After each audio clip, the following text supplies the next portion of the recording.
So hello everyone guys, my name is Dhananjay और आपका स्वागत है हमारे चैनल जेंट्स मिशन में।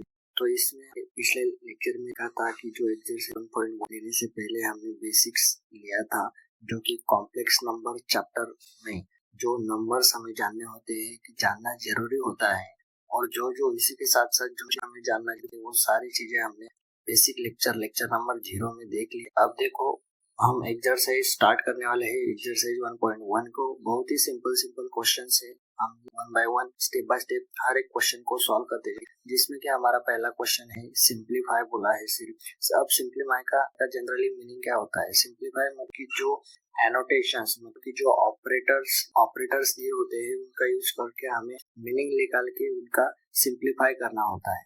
जैसे कि नॉर्मली एडिशन, सब्सट्रैक्शन या फिर मल्टीप्लिकेशन होते हैं और कई बार हमें।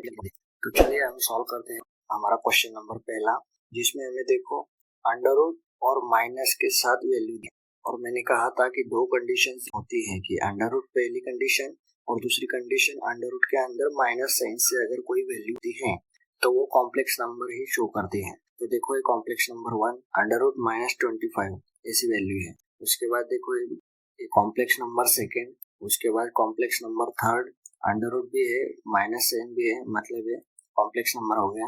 कॉम्प्लेक्स नंबर 4 ये हुआ अंडर रूट और माइनस साइन भी है, मतलब हम इसे कॉम्प्लेक्स नंबर कह सकते हैं। सो चलो हम इसे सॉल्व करते हैं, जिसकी फर्स्ट स्टेप होगी हम क्या करेंगे, जो माइनस साइन है उस माइनस साइन को अंडर रूट मतलब 16 से बाहर निकालेंगे। 16 के साथ माइनस साइन नहीं रखेंगे। सो देखो under root 16 into under root -1 ये एक टर्म हो गई हमारी। उसके बाद हम इसे ब्रैकेट भी लगा सकते हैं अगर लगाना चाहे।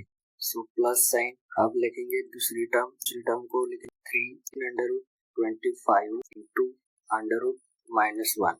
अब देखो इस टर्म को मैंने किस तरह से ब्रेक किया है। सो 3 को मैंने एज इट इज लिख लिया है। उसके बाद अंडर रूट -25 था, तो अंडर रूट -25 को मैंने सिर्फ अंडर रूट 25 लिखा है, मतलब कि माइनस साइन मिसिंग किया है। माइनस साइन मिसिंग किया है तो उस माइनस साइन को लिखने मैंने अंडर रूट -1 लिखा है। अगर हम इन दोनों टर्म्स का मल्टीप्लाई करें तो अंडर रूट -25 ही मिलेगा, इसलिए मैं उस तरीके से उसे ब्रेक किया है, क्योंकि मुझे 25 को सिर्फ 25 लिखना था, माइनस साइन हटाना था, क्योंकि उसी के बेसिस पर हमारा अगला एजेंडा डिपेंड करने वाला है। अब देखो ये तीसरी टर्म को भी वैसे ही लिखेंगे, बीच में प्लस साइन है, plus sign as it is. So under root only 36 into under root -1। अगर हम इसे कहे कि ये कॉम्प्लेक्स नंबर है या नहीं अंडर रूट 36, तो इसका आंसर होगा नहीं है। देखो अंडर रूट में वैल्यू तो है पर लेकिन माइनस साइन नहीं है अंडर रूट के अंदर, इसलिए ये कॉम्प्लेक्स नंबर नहीं होगा। सो ये कौन सा नंबर? सो ये अनइमेजिनरी नंबर है। उसके बाद ये चौथी टर्म लिखेंगे, माइनस साइन है so minus sign as it is. उसके बाद अंडर 625 और multiply by under root -1। So देखो हमने बहुत ही अच्छी सी बेसिक सी चीज पढ़ी थी, जो आई की वैल्यू होती है वो क्या होती है, वो अंडर रूट -1 होती है। इस चीज को भूलना मत, क्योंकि ये कॉम्प्लेक्स नंबर की बहुत ही बेसिक सी चीज है जिसे हमें याद रखना चाहिए। फिर देखो आगे हम करते क्या है, देखो ब्रैकेट लेते हैं। अगर ब्रैकेट लगाना चाहिए, अगर कोई मुझसे पूछेगा कि ये जो 3 है ब्रैकेट के बाहर आओ, सो ये 3 ब्रैकेट के अंदर के हर एक टर्म के साथ मल्टीप्लिकेशन में जाएगा क्या? सो इसका आंसर होगा नहीं, क्योंकि बीच में देखो मल्टीप्लिकेशन का साइन। अगर इस मल्टीप्लिकेशन के साइन की जगह पर प्लस या फिर माइनस का साइन होता तो फिर ये जो 3 है ये हर एक टर्म के साथ मल्टीप्लिकेशन में जाता। ये सारे टर्म एक जैसे ही है, क्योंकि मल्टीप्लिकेशन और यहाँ पे भी मल्टीप्लिकेशन का है रिलेशन। सो हम आगे बढ़ेंगे। सो अंडर रूट 16, सो 16 ये परफेक्ट स्क्वायर नंबर है जिसका स्क्वायर रूट है 4।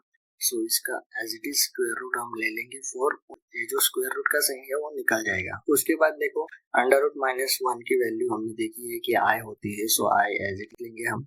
उसके बाद प्लस साइन, ये जो 3 है उसे भी एज इट इज लिखेंगे। देखो अंडर रूट 25 हो, ये वैल्यू देखो परफेक्ट स्क्वायर नंबर है, सो इसका जो स्क्वायर रूट है उसे डायरेक्टली लिख लेंगे हम, जो कि होता है 5, और ये अंडर रूट का साइन कैंसिल हो जाएगा क्योंकि हमने 25 का डायरेक्टली अंडर रूट लिख लिया है। सो इनके बीच में कोई रिलेशन नहीं, इनके बीच में भी कोई मल्टीप्लिकेशन का रिलेशन है। ओके, फिर ये -1 अंडर रूट -1 है, मतलब आई, इस बात को भी याद रखना। फिर प्लस का साइन एज इट इज। उसके बाद देखो 36, ये जो 36 वैल्यू है ये भी देखो परफेक्ट स्क्वायर नंबर है जिसका स्क्वायर रूट है 6, सो हम डायरेक्टली इसे 6 लिखे और अंडर रूट का साइन जाएगा क्योंकि 36 का हमने डायरेक्टली स्क्वायर रूट लिख लिया है। उसके बाद अंडर रूट -1, ये देखो आई होता है तो आई ऐसे लिख लेंगे। उसके बाद नेगेटिव साइन। सो देखो 625 भी एक नंबर है जिसका परफेक्ट स्क्वायर रूट निकलता है। सो इसका परफेक्ट स्क्वायर नंबर है 25। सो हम डायरेक्टली 25 लिखे और अंडर रूट में नहीं लिखे, हमने डायरेक्टली 625 का स्क्वायर रूट लिख लिया है 25। फिर उसके बाद आई लिखे, अंडर रूट -1 के लिए आई हो गया। फिर अब इसके बाद देखो जो जैसा हमने बेसिक में पढ़ा था कि इमेजिनरी टर्म का ऑपरेशन सिर्फ इमेजिनरी टर्म के साथ ही होगा, किसी और के साथ नहीं होगा। और लेकिन मल्टीप्लिकेशन का है तो मल्टीप्लिकेशन के बारे में साथ में ऑपरेशन होगा, क्योंकि सिर्फ प्लस और माइनस के नियम है। टर्म की जो ऑपरेशन है प्लस या फिर एडिशन या सब्सट्रैक्शन वो नंबर के साथ ही होगी। अब देखो 4i का पहले एप्लीकेशन 5 3 15, सो 15i प्लस 6i 25i।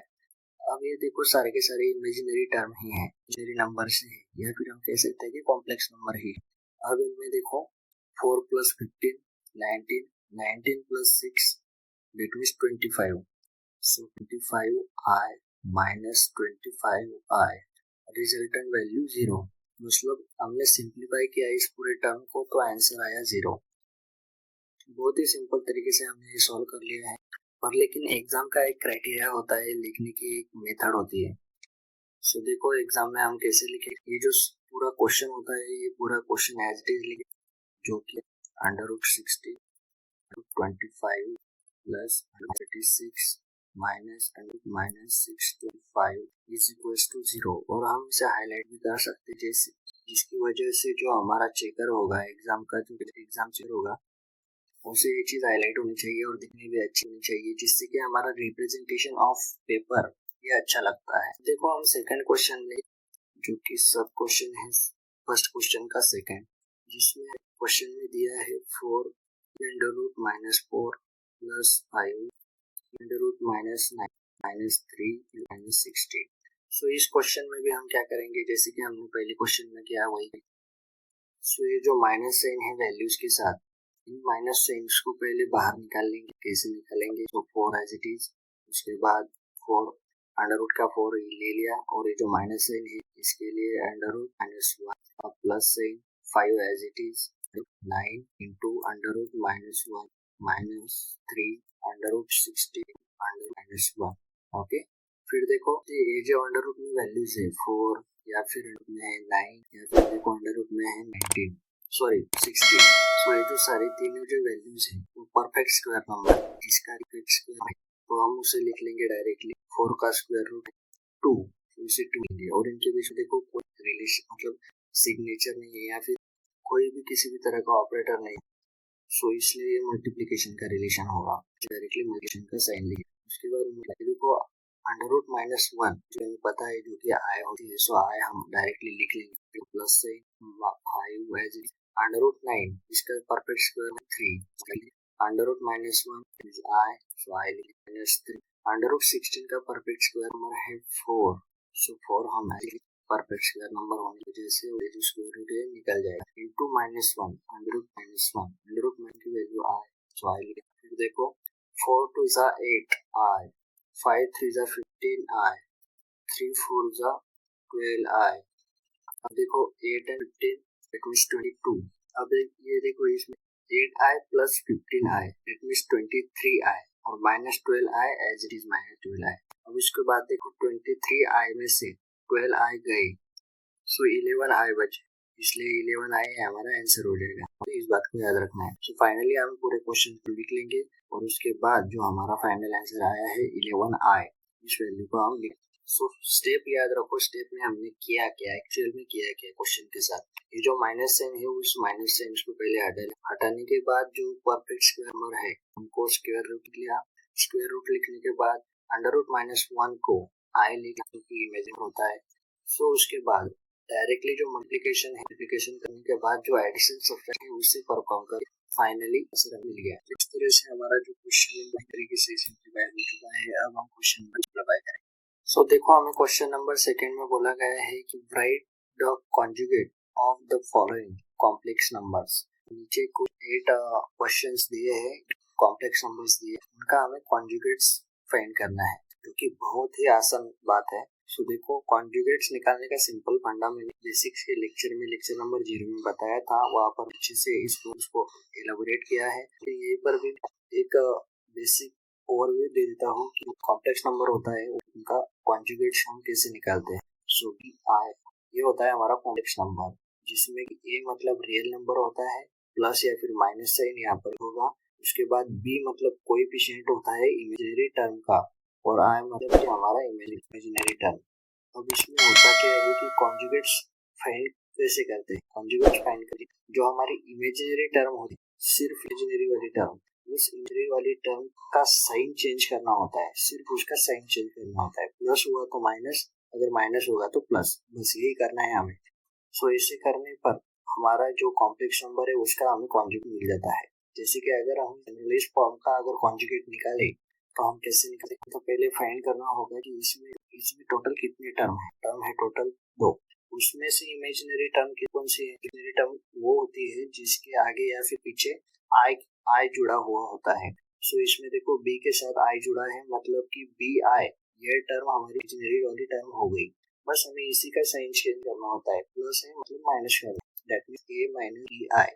सो ये हो गया हमारा conjugate A plus B I का। हम इसे ऐसे भी लिख सकते हैं, ए माइनस आई बी, मतलब ये जो आई है ये आगे या फिर पीछे कहीं पर भी रह सकता है, इससे कोई फर्क नहीं पड़ता। ओके, सो हम अब क्वेश्चन नंबर पहला सॉल्व करेंगे। हम इसका फिर कॉन्जुगेट निकालेंगे। सो इसका क्या कॉन्जुगेट होगा। सो एग्जाम में देखो कुछ रिप्रेजेंटेशन के लिए हमें यहाँ पर एक लाइन लिखनी होगी, इट्स कॉन्जुगेट यहाँ पर हमारा फाइनल लिखना होगा जो होगा 3। अब देखो इसमें दो टर्म्स है, 3 मतलब ए जो कि रियल नंबर है, देखो ए जो कि रियल नंबर है, और उसके बाद आई जो कि हमारी इमेजिनरी वाली टर्म है। हमें आई वाली टर्म का साइन ही चेंज करना होता है कॉन्जुगेट निकालने के लिए। तो देखो यहाँ पर आई की साइन प्लस, सो हम इसे माइनस करें, ये हो गया हमारा कॉन्जुगेट प्लस आई का, कितना सिंपल। अब हम क्वेश्चन में लिखेंगे 3 माइनस आई, यहाँ पर वही लाइन जो कि हमें एग्जाम में इट्स कॉन्जुगेट। अब देखो यहाँ पर 3 माइनस आई है, इसमें इमेजिनरी वाली टर्म कौन सी है, ये, क्योंकि यहाँ पर आई लगा हुआ है। सो इसका ही साइन चेंज कर लेंगे, मतलब हमें कॉन्जुगेट मिल जाएगा। इसका साइन है माइनस, सो हम यहाँ पर कर लेंगे प्लस और आई, ये हो गया हमारा 3 माइनस आई का कॉन्जुगेट। ओके, इतना सिंपल चीज है। अब देखो क्वेश्चन नंबर 3, जिसमें हमें बोला है minus under root 5 minus under root 7 I. So इसका कॉन्जुगेट होगा। अब देखो दो टर्म्स दी गई है, जिसमें कि minus under root 5, under root तो है पर लेकिन अंडर रूट के अंदर माइनस नहीं है, मतलब कि ये वाली टर्म इमेजिनरी वाली टर्म नहीं होगी, इमेजिनरी नंबर नहीं होगा, सो ये रियल नंबर है। अब देखो यहाँ पर माइनस अंडर रूट 7 आई लगा हुआ है, आई की वजह से ये क्या हुआ, इमेजिनरी वाली टर्म हो गई। सो हमें सिर्फ अंडर रूट 7 आई का साइन चेंज करना है, क्योंकि माइनस है उसे प्लस करना, सो हमारा कॉन्जुगेट मिल जाएगा कॉम्प्लेक्स होगा माइनस 5 प्लस अंडर रूट 7 आई। तो देखो यहाँ पर माइनस था, हमने वाली टर्म का साइन चेंज कर दिया, हमें मिल गया। देखो यहाँ पर एक लाइन है, हर जगह हर क्वेश्चन में है इट्स कॉन्जुगेट इज, ये सेम लाइन जिसके बाद ये आंसर लिखना है। ये होता है best paper, best writing paper का जो तरीका है अच्छा यही होता है, इसलिए आपको इसे फॉलो करना है। तो क्वेश्चन नेक्स्ट क्वेश्चन नंबर 4, उसमें बोला है माइनस अंडर रूट माइनस 5, बस इतना ही हमें क्वेश्चन दिया है। अब मैंने जैसे कि आपको बोला है कि जिस टर्म को आई लगा होगा, जो टर्म इमेजिनरी वैल्यू उसी का हमें साइन चेंज करना है। और लेकिन इसमें तो आई की वैल्यू है, पर लेकिन मैंने आपको बोला था कि कॉम्प्लेक्स नंबर इमेजिनरी टर्म कौन सी है, जो अंडर रूट में माइनस रूट और माइनस साइन के साथ अगर कोई वैल्यू होती है तो वो इमेजिनरी वाली टर्म होती है। सो यहाँ पर सिर्फ उसे वैसे ही दिया है, आई नहीं दिया है, तो आई को हम निर्माण करेंगे। चलो तो फिर आई का निर्माण करते हैं। Minus under root minus minus है, माइनस इसको माइनस को हटाएंगे, so minus under root 5 into under root minus 1। अब देखो ये जो माइनस है ये हो गई हमारी वैल्यू। अब देखो minus as it is under root 5, अब अंडर रूट माइनस 1 है, सो इसको हम आई कहते हैं। सो आई एज इट इज। अब देखो आई का निर्माण हो गया। अब इसका कॉन्जुगेट, तो कॉन्जुगेट का सिंपल सा फंडा क्या है, आई जिसमें लगा होगा मतलब जो इमेजिनरी टर्म होगी उसका हमें सिंपली साइन चेंज करना होता है। तो ऑलरेडी साइन कौन सा है, माइनस, सो हम प्लस कर दें क्योंकि हमने लिखा है तो बाय डिफॉल्ट प्लस साइन ही होता है। सो इसका कॉन्जुगेट हो गया √5i, ये हमारा आंसर हो गया। अब नेक्स्ट क्वेश्चन 5 जिसमें 5i दिया है। अब देखो इसका आई वाली टर्म है मतलब इमेजिनरी वाली टर्म दी है बराबर अच्छे से। इसका बाय डिफॉल्ट जो साइन है वो है प्लस, मतलब हमें सिर्फ उसे माइनस, ये हो गया उसका कॉन्जुगेट। बहुत आसान चीज। फिर उसके बाद नेक्स्ट क्वेश्चन नंबर 6, उसमें दिया है √2 + √3i। अब देखो इसमें दो टर्म्स है। पहली टर्म है रियल नंबर। ये मैंने कैसे कहा कि रियल नंबर है, क्योंकि इसके साथ आई नहीं लगा हुआ है। उसके बाद देखो दूसरी टर्म, ये इमेजिनरी वाली टर्म है, इस √3 के साथ आई लगा हुआ है मल्टीप्लिकेशन के रिलेशन में, इसलिए जो रियल नंबर है उसे एज इट इज लिखना है उसके साइन के साथ। उसके बाद ये इमेजिनरी वाली टर्म है, इसका हमें साइन लिखना है, और जो इमेजिनरी वाली टर्म है उसे एज इट इज लिखना है। ये होता है हमारा कॉन्जुगेट। हो गया कॉन्जुगेट। फिर हमारा नेक्स्ट क्वेश्चन नंबर 7, √5 - i। अब देखो इसमें भी जो √5 है इसके साथ आई नहीं है, मतलब कि ये रियल नंबर है। नंबर को एज इट इज लिख लेंगे उसके साइन के साथ।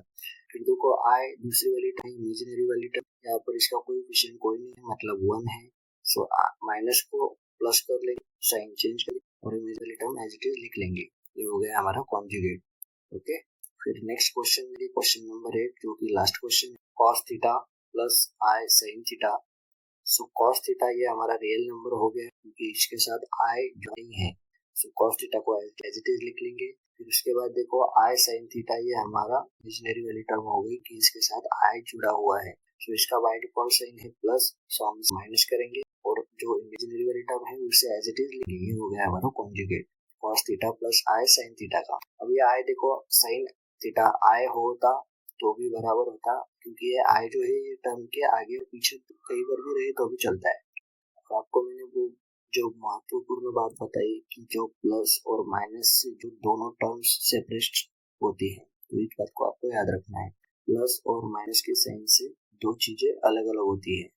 तो यहाँ पर हमने टोटल 8 क्वेश्चन हमारे सॉल्व किए। अब हम नेक्स्ट लेक्चर में नेक्स्ट वाले जो हमारे क्वेश्चन है उनसे कवर करेंगे। सो थैंक यू गाइज, आपने आखिर तक हमारा वीडियो देखा और दोनों क्वेश्चंस अच्छे से सॉल्व कर दिए हैं। अब देखो हम इस वीडियो में अच्छे से पढ़े, इसी के साथ साथ हम आगे मैथ 1 का और मैथ 2 का भी पूरे जो हमारे एक्सपेरिमेंट्स हैं या फिर हम मिसलेनियस है, सारे मिसलेनियस कवर करने वाले हैं। उसी के साथ साथ एक्सरसाइजेस है, ऑल एक्सरसाइजेस हम कवर करने वाले हैं। सो हमारे प्लीज सब्सक्राइब जो कि है लीजेंड्स विजन।